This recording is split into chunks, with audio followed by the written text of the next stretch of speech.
जय भोले बाबा। मोरल रेखा चैनल पर आपका स्वागत है। आज सुनिए सोमवार व्रत कथा। पौराणिक कथा के अनुसार एक समय की बात है, किसी नगर में एक साहूकार रहता था। उसके घर में धन की कोई कमी नहीं थी, लेकिन उसकी कोई संतान नहीं थी। इस कारण वह बहुत दुखी था। पुत्र प्राप्ति के लिए वह प्रत्येक सोमवार व्रत रखता था और पूरी श्रद्धा के साथ शिव मंदिर जाकर भगवान शिव और पार्वती जी की पूजा करता था। उसकी भक्ति देखकर एक दिन मां पार्वती प्रसन्न हो गईं और भगवान शिव से उस साहूकार की मनोकामना पूर्ण करने का आग्रह किया। पार्वती जी की इच्छा सुनकर भगवान शिव ने कहा कि हे पार्वती, इस संसार में हर प्राणी को उसके कर्मों का फल मिलता है और जिसके भाग्य में जो हो उसे भोगना ही पड़ता है।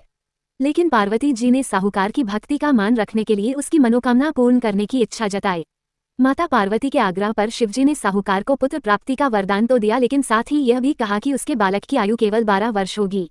माता पार्वती और भगवान शिव की बातचीत को साहूकार सुन रहा था। उसे न तो इस बात की खुशी थी और न ही दुख।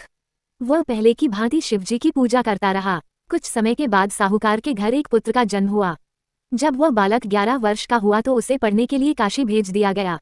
साहूकार ने पुत्र के मामा को बुलाकर उसे बहुत सारा धन दिया और कहा कि तुम इस बालक को काशी विद्या प्राप्ति के लिए ले जाओ और मार्ग में यज्ञ कराना।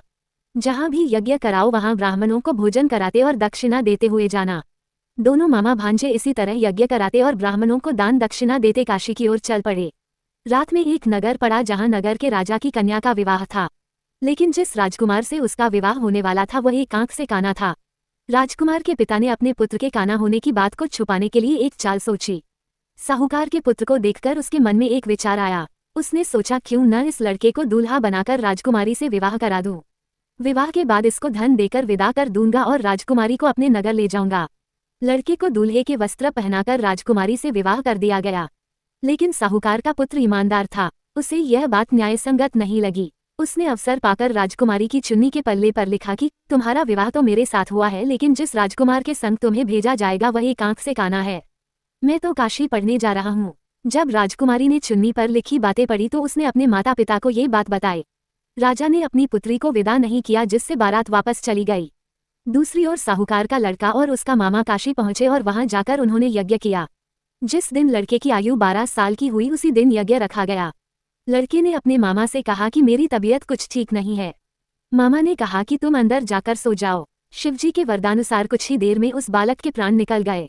मृत भांजे को देख उसके मामा ने विलाप शुरू किया। संयोगवश उसी समय शिवजी और माता पार्वती उधर से जा रहे थे। पार्वती ने भगवान से कहा, स्वामी, मुझे इसके रोने के स्वर सहन नहीं हो रहा। आप इस व्यक्ति के कष्ट को अवश्य दूर करें। जब शिवजी मृत बालक के समीप गए तो वह बोले कि यह उसी साहूकार का पुत्र है जिसे मैंने 12 वर्ष की आयु का वरदान दिया। अब इसकी आयु पूरी हो चुकी है। लेकिन मातृभाव से विभोर माता पार्वती ने कहा कि हे महादेव, आप इस बालक को और आयु देने की कृपा करें, अन्यथा इसके वियोग में इसके माता पिता भी तड़प तड़प कर मर जाएंगे।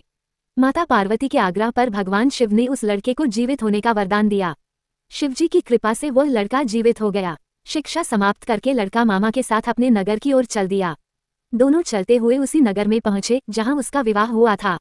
उस नगर में भी उन्होंने यज्ञ का आयोजन किया। उस लड़के के ससुर ने उसे पहचान लिया और महल में ले जाकर उसकी खातिरदारी की और अपनी पुत्री को विदा किया। इधर साहूकार और उसकी पत्नी भूखे प्यासे रहकर बेटे की प्रतीक्षा कर रहे थे। उन्होंने प्रण कर रखा था कि यदि उन्हें अपने बेटे की मृत्यु का समाचार मिला तो वह भी प्राण त्याग देंगे, परंतु अपने बेटे के जीवित होने का समाचार पाकर वह बेहद प्रसन्न हुए। उसी रात भगवान शिव ने व्यापारी के स्वप्न में आकर कहा, हे श्रेष्ठी, मैंने तेरे सोमवार के व्रत करने और व्रत कथा सुनने से प्रसन्न होकर तेरे पुत्र को लंबी आयु प्रदान की है। इसी प्रकार जो कोई सोमवार व्रत करता है या कथा सुनता और पढ़ता है उसके सभी दुख दूर होते हैं और समस्त मनोकामनाएं पूर्ण होती हैं। प्रेम से बोलिए शंकर भगवान की जय, माता पार्वती की जय।